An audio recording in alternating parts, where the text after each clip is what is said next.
লকডাউনে ফেরিঘাটে ঈদ উপলক্ষে ঘরমুখ মানুষের স্রোত। নিষেধাজ্ঞা উপেক্ষা করে রাজধানী ছাড়ছেন অনেকেই।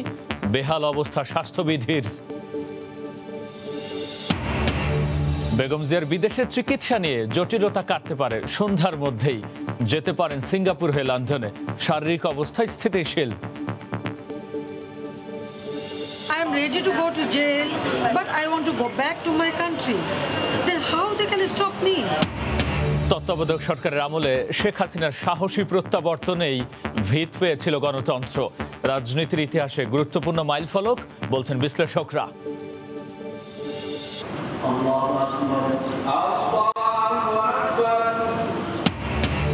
করোনা মহামারী থেকে মুক্তি পেতে জুমাতুল বিদায় মসজিদে মসজিদে বিশেষ দোয়া। দক্ষিণ আফ্রিকার ভ্যারিয়েন্টের কারণে দেশে দ্বিতীয় ঢেউ। শঙ্কার কারণ ভারতীয় ধরন।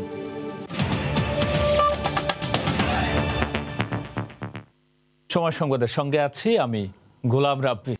নিষেধাজ্ঞার পরও ঈদ সামনে রেখে বাড়ি ছুটছে মানুষ। পাটুরিয়া দৌলতদিয়া ও শিমুলিয়া বাংলা বাজার নৌরুটে যেন ঢল নেমেছে ঘরমুখ মানুষের। ঘাট কর্তৃপক্ষ বলছে ঈদের আগে সাপ্তাহিক বন্ধের দিন হওয়ার পাশাপাশি লঞ্চ, বাস ও স্পিডবোট বন্ধ থাকায় সব চাপ পড়েছে ফেরিতে। আর যাত্রীদের অভিযোগ, গণপরিবহন বন্ধ থাকায় দ্বিগুণেরও বেশি ভাড়া গুনতে হচ্ছে তাদের। করোনা নিষেধাজ্ঞা অমান্য করেই ঈদে ঘরমুখ মানুষের ঢল। লকডাউনে গণপরিবহন বন্ধ হলেও থামানো যাচ্ছে না এই স্রোত। রাজধানীর সঙ্গে দক্ষিণাঞ্চলের যোগাযোগের মেলবন্ধন পাটুরিয়া দৌলতদিয়া ও শিমুলিয়া বাংলাবাজার নৌরুটে তিল ধারণের ঠাঁই নেই। গাদাগাদি করে পদ্মা পাড়ি দিচ্ছেন তারা। অনেকেই মানছেন না স্বাস্থ্যবিধি। ঘাটের পরিস্থিতি খুবই খারাপ, খুব ভয়াবহ ভিড়। এইভাবে আসলে জীবনের রিস্ক নিয়ে বাড়িতে যাচ্ছি ঈদ করার জন্য। মাস্ক আছে, এই তো মাস্ক আছে। যাত্রীরা বলছেন দূরপাল্লার গণপরিবহন না চললেও বাড়ি যাবার পথ খোলা থাকায় কষ্ট করে হলেও যাচ্ছেন তারা। এখন মানুষ ঘরমুখ মানুষ ঠিকই বাড়িতে যাচ্ছে, কিন্তু অনেক কষ্টের মাধ্যমে। ঠিক আছে, আমরা তো যাচ্ছি, আমাদের যাওয়ার পথ একেবারেই বন্ধ করা উচিত ছিল সরকারের। অ্যাম্বুলেন্স আছে, তারপর আরো কিছু লাশবাহী গাড়ি আছে, এগুলা কিন্তু যেতে পারতেছে না। এখন শুধু এই প্রাইভেট কার, তাছাড়া তো কিছু নেই। ওইগুলোতেই আশা লাগছে এবং আমাদের উচ্চ মূল্য দিয়ে আসতে হচ্ছে। ঘাট কর্তৃপক্ষ ও আইন শৃঙ্খলা বাহিনী বলছে লঞ্চ, বাস ও স্পিডবোট বন্ধ থাকায় সব চাপ পড়েছে ফেরিতে। ঈদের পূর্বের একটা শুক্রবার, সে কারণে আজকের চাপটা একটু অন্য দিনের চেয়ে বেশি। যাত্রীদের ভিতরে লকডাউনের কোনো বিধিনিষেধ কিছুই তারা মানতেছে না। অধিকাংশ যাত্রী মাস্ক পরলেও স্বাস্থ্যবিধি মানায় না, সামাজিক দূরত্ব মানতেছে না। মানুষ পারাপার করতেই হিমশিম খেতে হচ্ছে। এজন্য ঘাটে অপেক্ষমান থাকা পণ্যবাহী ট্রাক ও অ্যাম্বুলেন্স সহ অন্যান্য জরুরি যানবাহন পারাপার ব্যাহত হচ্ছে। তৌফিক মাহমুদ, সময় সংবাদ। সবশেষ খবর জানাতে এই মুহূর্তে মুন্সিগঞ্জের শিমুলিয়া ঘাটে আছেন সহকর্মী নাসির উদ্দিন উজ্জ্বল। সরাসরি যুক্ত হচ্ছে তার সঙ্গে। উজ্জ্বল। রাব্বি, এই ঈদুল ফিতরে বাকি আরো সপ্তাহ খানেক, কিন্তু এরই মধ্যে যে ঘরমুখ মানুষের এত ঢল, এটি কিন্তু অনেকে অস্বাভাবিক মনে করছেন যে সর্বাত্মক লকডাউনের মধ্যে এত সময় বাকি থাকতে কেন সবাই বাড়ি ফিরে যাচ্ছেন। তো এই ব্যাপারে কিন্তু সংশ্লিষ্টদের সঙ্গে আমাদের কথা হয়েছে। যারা এখানে ভিড় করছেন তাদের অনেকে বলছেন যে সর্বাত্মক লকডাউন যে কোনো সময় আরো কঠোর হয়ে যেতে পারে এবং গেল ঈদে 3 দিন আগেই কিন্তু ট্রাক চলাচল বন্ধ হয়ে গেছে, নানা রকম চ্যালেঞ্জ তৈরি হয়েছে। এইসব কারণে কিন্তু তারা আগে ভাগে যেতে চাচ্ছেন। কিন্তু এই ব্যাপারে মুন্সিগঞ্জের জেলা ম্যাজিস্ট্রেট মোহাম্মদ মনিরুজ্জামান তালুকদার বলেছেন যে সরকার এই যে দূরপাল্লার যানবাহন বন্ধ রেখে যে ঈদে ঘরমুখ মানুষকে বাড়ি ফিরতে নিরুৎসাহিত করেছেন এবং প্রধানমন্ত্রী বলেছেন যে তারা যেন স্ব এলাকাতেই থাকেন এবং সেজন্যই কিন্তু স্ব শহরে গণপরিবহন খুলে দেওয়া হয়েছে, দূরপাল্লা খুলে দেওয়া হয়নি। কিন্তু তারপরেও কিন্তু নিজস্ব চেষ্টায় ভেঙে ভেঙে অতিরিক্ত অর্থ ব্যয় করে কিন্তু লোকজন সমানে যাচ্ছেন ঘরের দিকে এবং সেটি রাজধানী ঢাকা থেকে লাখো মানুষ কিন্তু চলে যাচ্ছেন এবং সেটি কিন্তু আমরা দেখছি যে ভোর থেকেই এই জনস্রোত বইছে এবং তারা কিন্তু এই যে শিমুলিয়া ঘাটে এসে চরম বিড়ম্বনায় পড়ছেন। কারণ আপনারা জানেন যে আগে থেকে কিন্তু এই আমরা জানিয়েছি লঞ্চ এবং স্পিডবোট, ট্রলার সবকিছু বন্ধ রয়েছে। এই পদ্মা পাড়ি দেওয়ার জন্য কিন্তু একমাত্র পথ হচ্ছে একমাত্র শুধু ফেরিতে করে পার হওয়া যায়, সে কারণে কিন্তু লোকজন ফেরিতে উঠছেন এবং এক একটি ফেরিতে হাজার হাজার মানুষ দাঁড়িয়ে থেকে গাদাগাদি করে তারা কিন্তু ফেরিতে উঠছেন এবং অনেক ক্ষেত্রে কিন্তু গাড়ি উঠতে পারছেন না, এই যানবাহন এত বেশি যাত্রী, সে কারণে কিন্তু এখানে এই স্রোত বইছে এবং এখানকার যেসব ছোট বড় যানবাহন রয়েছে এবং ট্রাক রয়েছে সেগুলোর লম্বা লাইন কিন্তু আছে দুপারেই এবং অনেক পণ্যবাহী ট্রাক বেশ কয়েকদিন অপেক্ষায় আছে। তো এই ছিল মুন্সিগঞ্জের শিমুলিয়া ঈদে ঘরমুখী মানুষের সর্বশেষ রাব্বি। ঈদে ঘরমুখী মানুষের খবর নিয়ে মুন্সিগঞ্জের শিমুলিয়া ঘাট থেকে সরাসরি যুক্ত হয়েছিলেন সহকর্মী নাসির উদ্দিন উজ্জ্বল। সময় সংবাদে আরও থাকছে। এক সপ্তাহে সোহরাওয়ার্দী উদ্যানে গাছ কাটা হয়েছে 1/2 শতাধিক, চিহ্নিত আরও 100-এরও বেশি। নানা কর্মসূচিতে প্রতিবাদ সচেতন মহলের। চিকিৎসার জন্য বেগম জিয়াকে বিদেশ নেওয়া সংক্রান্ত জটিলতা কাটতে যাচ্ছে আজ সন্ধ্যার মধ্যেই। সিঙ্গাপুর হয়ে লন্ডনে যেতে পারেন তিনি। সরকারের অনুমোদনের পরেই শুরু হবে এ প্রক্রিয়া। এদিকে বিএনপি চেয়ারপারসনের শারীরিক অবস্থা স্থিতিশীল রয়েছে বলে জানিয়েছেন চিকিৎসকরা। বিএনপি চেয়ারপারসন বেগম খালেদা জিয়াকে বিদেশ নিতে চেয়ে বুধবার রাত 8টায় আবেদন করে তার পরিবার। এরপর কেটে গেছে 42 ঘন্টা, এখনও সরকারের গ্রিন সিগন্যাল মেলেনি। বৃহস্পতিবার বিকেল 3:30টায় আবেদনের কপি হাতে পাওয়ার পর আইনমন্ত্রী জানিয়েছিলেন খুব শিগগিরই এ বিষয়ে তিনি মতামত দেবেন। বিভিন্ন সূত্রে জানা গেছে শুক্রবার সন্ধ্যার মধ্যেই কেটে যাবে সব জটিলতা। বিএনপিও তাকিয়ে সরকারের দিকে। আবেদনে লন্ডনে নিয়ে যাওয়ার বিষয়টি উল্লেখ না করলেও সে দেশকেই অগ্রাধিকার দিচ্ছে তার পরিবার। এছাড়া সিঙ্গাপুর হয়ে সৌদি আরব যাওয়ার কথাও শোনা যাচ্ছে। দেশগুলোর দূতাবাস হাইকমিশনের সঙ্গেও যোগাযোগ করছেন তারা। বেগম জিয়ার নবায়নকৃত পাসপোর্ট ও সরকারের অনুমোদন পেলেই এ বিষয়ে আরও তৎপর হবে দল। সময় ক্ষেপণ করে তার জীবনের ঝুঁকি না বেরিয়ে সরকার অবিলম্বে তাকে সুচিকিৎসার জন্য বিদেশে যেতে দেওয়া উচিত এবং এখানে আইনগত কোনো বাধা নেই। এদিকে চিকিৎসাধীন বেগম জিয়ার অবস্থা এখনও স্থিতিশীল রয়েছে বলে জানিয়েছেন এভারকেয়ার হাসপাতালের একজন দায়িত্বশীল চিকিৎসক। তিনি জানান অক্সিজেন, অ্যান্টিবায়োটিক ও ইনসুলিন দেয়া হচ্ছে বিএনপি নেত্রীকে। কামরুজ্জামান মামুন, সময় সংবাদ, ঢাকা। 2007 সাল। গণতন্ত্রহীন দেশে তখন সেনা সমর্থিত তত্ত্বাবধায়ক সরকারের শাসন আমল। রাজনৈতিক সংস্কারের নামে চেষ্টা চলে 2 নেত্রীকে বাদ দেওয়ার -2 ফর্মুলা বাস্তবায়নের। কুটচালের অংশ হিসেবে সেদিন বাধা দেওয়া হয়েছিল শেখ হাসিনাকে দেশে ফিরতেও। সব নিষেধাজ্ঞা উপেক্ষা করে 7 মে দেশে ফিরেছিলেন বঙ্গবন্ধু কন্যা। দেবাশিসের রিপোর্ট। সময়টা 2007। শাসনামল শেষে সেনা সমর্থিত তত্ত্বাবধায়ক সরকার ব্যবস্থার কবলে পড়ে বাংলাদেশ। রাজনীতির মাঠ তো বটেই, সাধারণের মুখে মুখে তখন প্রচলিত ছিল -2 ফর্মুলা। শেখ হাসিনা ও বেগম খালেদা জিয়াকে বাদ দেওয়ার নীল নকশা। গণতন্ত্রহীন ওই সময়ে ব্যক্তিগত কাজেই দেশের বাইরে গিয়েছিলেন বর্তমান প্রধানমন্ত্রী শেখ হাসিনা। রাজনীতি থেকেই তাকে বাদ দেওয়ার চক্রান্ত হয়েছিল দেশে বিদেশে। শেখ হাসিনার অবর্তমানে তত্ত্বাবধায়ক সরকার তাকে বিপজ্জনক ব্যক্তি হিসেবে হুলিয়া জারি করে। 2007 সালের 11 এপ্রিল লন্ডনের হিথ্রো বিমানবন্দরে শেখ হাসিনাকে ঢুকতে দেওয়া হলেও ব্রিটিশ এয়ারওয়েজের বিমান তাকে নামিয়ে দিয়েছিল সেনা শাসকদের হুমকির ভয়ে। I am ready to go to jail, but I want to go back to my country. Then how they can stop me? দৃঢ়চেতা নেত্রী দেশের টানে মানুষের ভালোবাসার সাহসে ওই বছরের 7 মে দেশে ফিরেছিলেন। মিথ্যা মামলায় গ্রেপ্তার হয়ে সংসদের সাব জেলে 10 মাস 25 দিন কারাবরণ করতে হয় শেখ হাসিনাকে।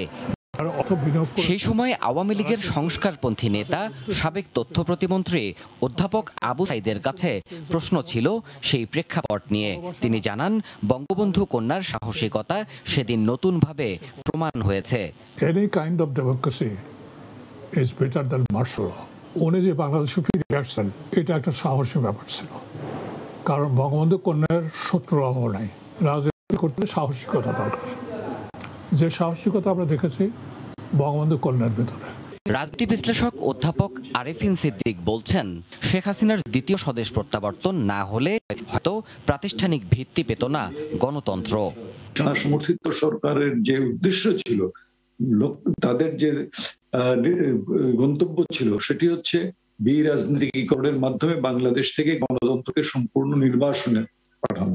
2008-এর নির্বাচনের পর থেকে টানা তৃতীয় মেয়াদে দেশের শাসনভার পরিচালনা করছেন প্রধানমন্ত্রী শেখ হাসিনা। শত বাধা আর ষড়যন্ত্র মোকাবিলা করেও তিনি সমৃদ্ধ দেশ গড়তে কাজ করে চলেছেন নিরবধি। দেবাশিস রায়, সময় সংবাদ, ঢাকা। ভাইরাসের সংক্রমণ থেকে রক্ষা পেতে আজ জুমাতুল বিদায় দেশের মসজিদে মসজিদে বিশেষ মোনাজাত অনুষ্ঠিত হয়।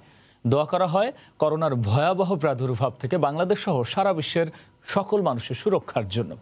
অসুস্থদের দ্রুত আরোগ্য লাভ এবং মহামারী পরিস্থিতির দ্রুত উন্নতির জন্য রমজানের শেষ জুমার নামাজ শেষে মহান আল্লাহর রহমত কামনা করা হয়। শুক্রবার ছিল রমজান মাসের শেষ জুমাতুল বিদা। পবিত্র এই দিনে স্বাস্থ্যবিধি মেনে নামাজে শরীক হন মুসল্লিরা। করোনা সংক্রমণের দ্বিতীয় ধাপে বাংলাদেশ দেখেছে সর্বোচ্চ আক্রান্ত মৃত্যু, লকডাউনের কঠোর বিধিনিষেধ। এই অবস্থায় জুমাতুল বিদায় বয়ানে উঠে আসে মহামারীর প্রসঙ্গ। আবারও মনে করিয়ে দেওয়া হয় স্বাস্থ্যবিধির কথা। চাইতে হবে আল্লাহ আমার দেশকে তুমি পরিপূর্ণভাবে এই বিপদ থেকে রক্ষা করে দাও এবং গোটা বিশ্বকে, গোটা পৃথিবীর মানব জাতিকে, পৃথিবীর মানুষকে আল্লাহ আপনি রক্ষা করুন, হেফাজত করুন। আপনি ছাড়া আর কেউ রক্ষা করতে পারে না। সব আপনি করেন, সব আপনি করেন, আপনার হাতেই সর্বময় ক্ষমতা। দোয়া করা হয় দেশ ও জাতির কল্যাণে। মহামারী করোনা থেকে রক্ষা পেতে করা হয় বিশেষ মোনাজাত। সারা বিশ্বে যে করোনা, আল্লাহর কাছে দোয়া করি আল্লাহ ধর্ম বর্ণ নির্বিশেষে সকলকে যেন করোনা মুক্ত করে দেন। আল্লাহর কাছে আমরা মুসলমান, আমাদের ঈমান আমল নিয়া আমরা আল্লাহর দরবারে মুনাজাত করে নামাজ পড়ে আল্লাহর কাছে ক্ষমা চাইবো, আল্লাহর কাছে মাফ চাইবো, আল্লাহ যেন আমাদেরকে মাফ করে। যাতে আমাদের এই মহামারীর থেকে আল্লাহ তাআলা মুক্তি দেয়, সারা বিশ্বের থেকে যাতে আল্লাহ তাআলা মুক্তি দেয়। করোনা মহামারী থেকে রক্ষা পেতে দেশের অন্যান্য ধর্মীয় উপাসনালয়েও নিজ নিজ ধর্ম মতে সুবিধাজনক সময়ে বিশেষ প্রার্থনার আয়োজন করা হবে। সাদাত রহমতুল্লাহ, সময় সংবাদ, ঢাকা। আছে শুধু গুড়ি, সবুজের বুক চিরে উঠছে ইট সুরকির কঠিন দেয়াল। সবুজ প্রকৃতিতে প্রাণের স্পন্দন যেন থমকে গেছে। সপ্তাহ জুড়ে ঐতিহাসিক সোহরাওয়ার্দী উদ্যান জুড়ে গাছ কাটার যে মহোৎসব চলছে তার প্রভাব ইতিমধ্যেই পড়েছে উদ্যানের জীববৈচিত্র্যে। হাইকোর্টের নির্দেশনা অমান্য করে খাবার হোটেল আর রাস্তা তৈরিতে চলছে অবাধে গাছ নিধন। আমাকে অক্সিজেন দাও, আমি বাঁচতে চাই, এমন আকুতি ভরা প্ল্যাকার্ড নিয়ে 6 বছরের শিশু আত্মজা। তার কারণ বেঁচে থাকার জন্য মহামূল্যবান অক্সিজেন সরবরাহকারী গাছগুলোকেই যে কেটে উজাড় করছে কিছু মানুষ। খাবার হোটেল, দোকান আর পিচ ঢালা পায়ে হাঁটার পথ তৈরিতে গত কয়েক সপ্তাহ ধরে ঐতিহাসিক সোহরাওয়ার্দী উদ্যানের গাছগুলো নির্বিচারে কেটে ফেলা হচ্ছে।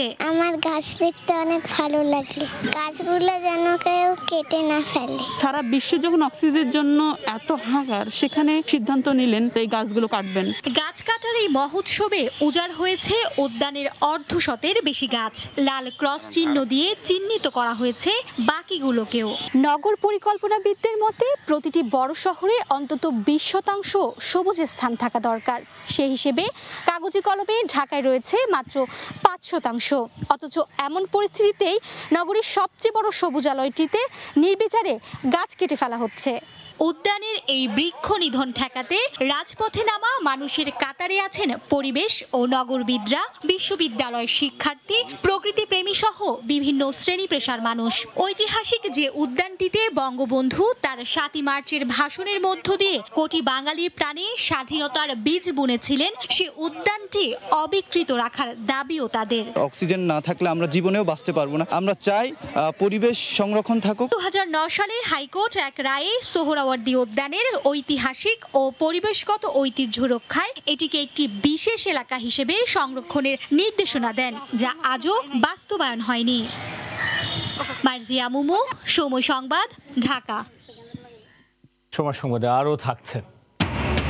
যে কোনো মুহূর্তে পৃথিবীর উপর আছড়ে পড়তে পারে চীনা রকেটের ধ্বংসাবশেষ। ঝুঁকিতে নিউ ইয়র্ক, ইস্তাম্বুল, বেইজিং ও নিউজিল্যান্ড। মুন্সিগঞ্জের মাওয়ার মৎস্য আড়তে বেড়েছে ইলিশের সরবরাহ। ছুটির দিনে পদ্মা তাজা রূপালী ইলিশের পসরা ঘিরে সেখানে উপচে পড়া ভিড়, আর চাহিদা বেশি থাকায় দামও কিছুটা বাড়তি। আবু সাইদের ক্যামেরায় নাসিরুদ্দিন উজ্জ্বলের রিপোর্ট। 2 মাসের নিষেধাজ্ঞার পর মুন্সিগঞ্জের মাওয়া মৎস্য আড়তে বাড়ছে ইলিশের সরবরাহ। ছুটির দিনে অনেকেরই ছুটে আসা তাজা ইলিশের সন্ধানে। পদ্মার তাজা ইলিশ ঘিরে উপচে পড়া ভিড়, গাদাগাদি ভিড়ে চলছে বেচাকেনা।